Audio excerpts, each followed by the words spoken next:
Peluang usaha. Sebelum kita masuk ke video yang seperti apa, jangan lupa klik tombol subscribe dan nyalakan lonceng notifikasinya.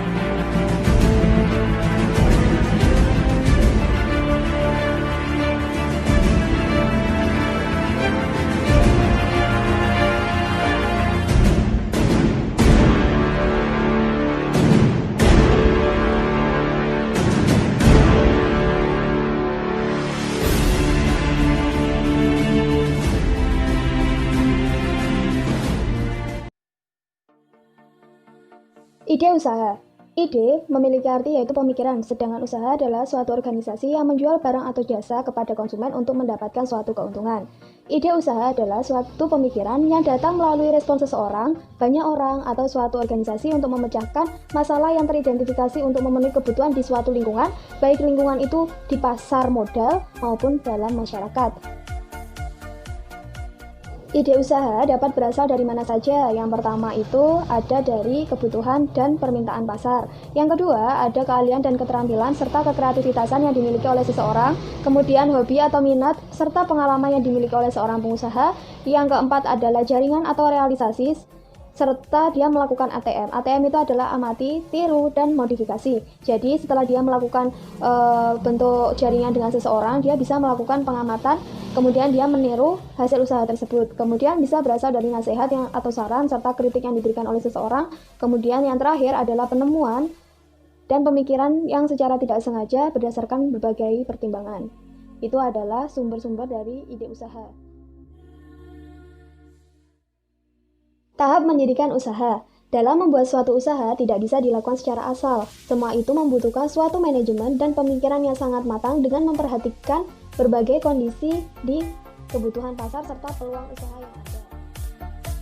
Tahap mendirikan usaha yang pertama itu ada mencari ide usaha. Yang kedua itu adalah analisis lingkungan. Analisis lingkungan itu bentuknya seperti melihat kondisi di lingkungan sekitar. Kira-kira di tempat yang akan kita dirikan usaha, kira-kira orang-orangnya itu seperti apa, peminatannya, apakah dia dalam kategori perkotaan apa pedesaan. Nah, seperti itu perlu sangat perlu sekali diperhatikan. Kemudian yang ketiga itu adalah menentukan kebutuhan pasar. Kira-kira orang-orang di sana butuh produk seperti apa sih yang diminati orang-orang di sana yang akan kita dirikan usaha tersebut? Apakah membutuhkan suplai makanan, produknya, apakah pakaian, dan lain sebagainya. Kemudian menganalisis ide. Ide usaha itu tidak langsung muncul, kemudian langsung kita realisasikan, tapi kita harus menganalisis kira-kira kalau ide pakai ini keuntungannya seberapa, kerugiannya seberapa, atau kemungkinan berhasilnya seperti apa. Nah, itu sangat perlu sekali diperhatikan. Yang ketiga adalah menentukan ide yang bagus. Nah, kalau sudah dianalisis, otomatis kita akan menentukan ide usaha yang pas untuk kita lakukan. Tahap selanjutnya adalah formalisasi strategi. Di sini kita lebih melakukan strategi untuk membangun suatu usahanya. Kemudian implementasi strategi yaitu kita mulai menjalankan strateginya. Misalnya kita akan mendirikan kantornya dulu, atau kita akan mendirikan bangunannya dulu, kemudian kita supply kebutuhan produksinya dulu, dan lain sebagainya. Kemudian lokasi dan tata letak. Sebenarnya lokasi dan tata letak itu masuk di strategi seperti tadi ya. Seperti strategi itu kayak menentukan nanti bangunannya seperti apa. Nah, tata letak itu lebih mengarah pada kira-kira kalau saya tempatkan di sini, tempat usaha saya kira-kira akan terlihat oleh orang apa tidak ya. Nah, seperti itu. Kemudian analisis pesaing, kita harus pintar-pintar melakukan analisis pesaing. Seperti yang saya katakan tadi di awal, kita memerlukan analisis lingkungan. Nah, selain melihat kebutuhan orang-orang yang di sana, kita juga harus melihat yang namanya pesaing kita. Apakah di sana itu ada yang memproduksi barang seperti kita? Nah, kira-kira persaingan seperti itu, apabila pesaingnya seperti itu, kira-kira kita mampu nggak mengungguli produksi yang dia miliki? Nah, seperti itu tuh penting sekali. Karena biasanya orang-orang itu akan meminati produksi yang lebih bagus, lebih unggul daripada produksi yang lain. Kita perlu melakukan tim manajemen, yaitu dengan kita memilih siapa pemimpinnya, kita membutuhkan berapa karyawan untuk melakukan usaha ini, dan lain sebagainya. Kemudian rencana operasi, pemikiran keuangan itu lebih mengarah pada modal ya teman-teman. Modal sekian yang masuk, kita akan targetnya akan dapat untung sebesar apa. Nah, kemudian membangun usaha, yang terakhir adalah evaluasi usaha. Sebenarnya sih seperti yang saya katakan tadi di tahap-tahap sebelumnya itu adalah tahap-tahap yang dilakukan sebelum membangun usaha. Nah, setelah kita bangun usahanya, kita akan melakukan evaluasi.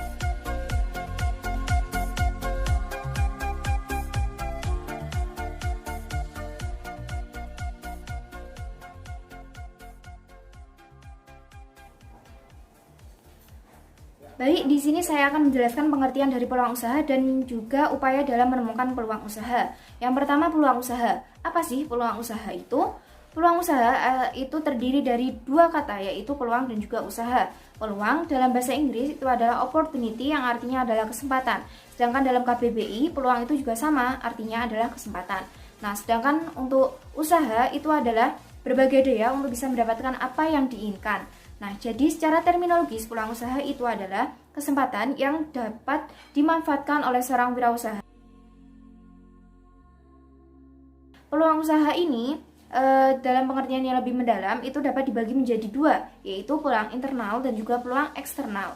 Peluang internal itu adalah peluang yang memang sudah ada dalam diri wirausaha itu sendiri, sehingga dalam membaca situasi atau kondisi itu bisa sesuai dengan potensi yang dimilikinya. Sedangkan peluang eksternal itu adalah peluang yang lahir dari proses pembacaan kondisi atau respon seorang wirausaha terhadap situasi yang menurutnya itu bisa menjadi sebuah peluang usaha. Nah, selanjutnya adalah ciri-ciri dari peluang usaha. Apa saja sih ciri-ciri yang bisa dijadikan sebagai tolak ukur untuk menjadi sebuah peluang usaha?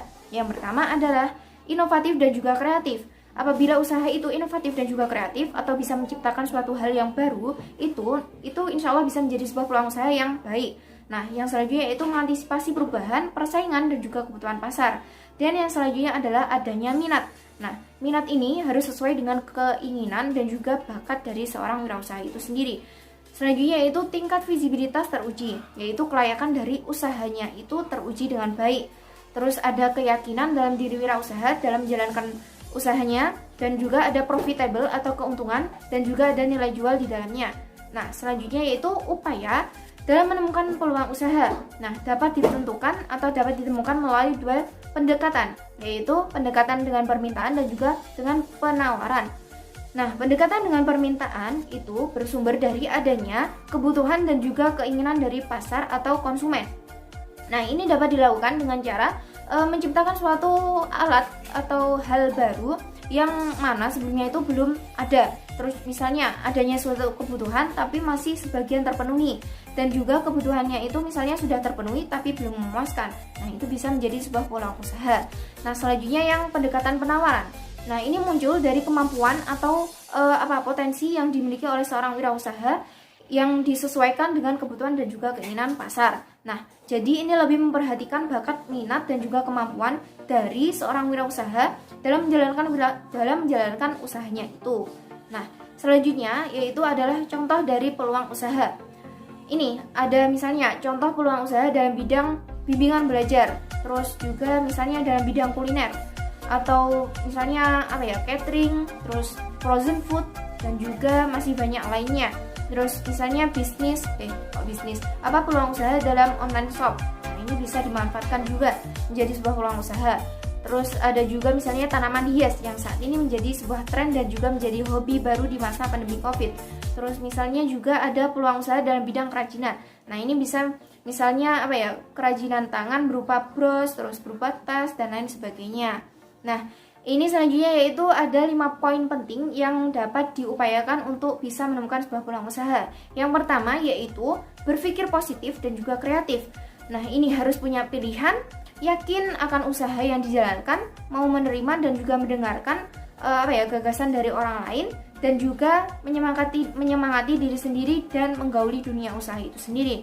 Terus yang kedua yaitu melihat problem yang ada di lingkungan sekitar. Misalnya nih ada masalah, misalnya sulit dalam mendapatkan makanan yang sehat, instan, dan juga bergizi lah. Nah, itu bisa menjadi sebuah peluang usaha. Terus yang ketiga yaitu jeli dalam memanfaatkan peluang. Nah, ini tidak harus dalam skala besar. Skala rumahan itu pun bisa menjadi sebuah peluang usaha yang menjanjikan, asalkan ada ketekunan dan keuletan dalam menjalankannya.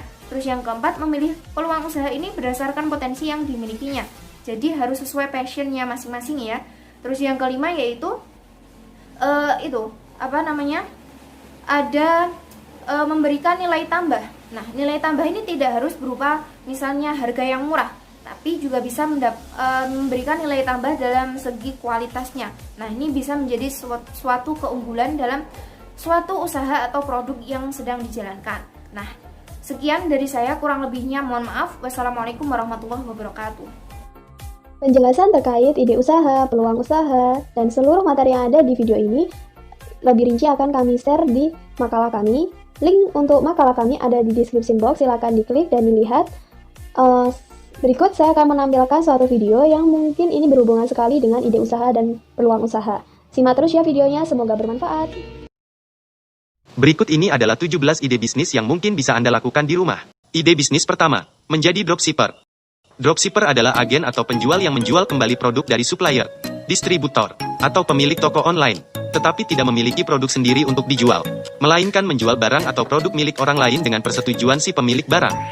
Menjadi dropshipper tidak memerlukan modal, hanya cukup bermodalkan kuota internet untuk menawarkan serta memasarkan barang berdasarkan informasi dari supplier, distributor, atau pemilik toko online. Jika ada yang tertarik untuk membeli, selanjutnya langsung minta supplier atau distributor untuk mengirimkan barang ke tempat tujuan konsumen atas nama kita. Kalian bisa menjadi dropshipper baju, tas, sepatu, casing handphone, dan lainnya. Ide bisnis kedua, makanan delivery yang higienis. Usaha makanan delivery ini sangat bermanfaat sekali bagi banyak orang. Terlebih bagi konsumen yang bekerja di rumah dan para pelajar yang kini sedang tidak berangkat ke sekolah. Kamu bisa membuka warung sederhana di rumah kamu atau membuat lapak untuk menjajakan makanan kamu. Nah, untuk lebih mudahnya, kamu juga bisa menjadi mitra Gojek dan Grab. Hal yang paling penting adalah kamu dapat memastikan makanan kamu sehigienis mungkin. Biasanya selain bentuk dan cara penyajiannya yang harus higienis, kemasan dari makanan ini juga menentukan kesan baik dan buruk kepada konsumen. Oleh sebab itu, kemaslah makanan kamu sebaik mungkin.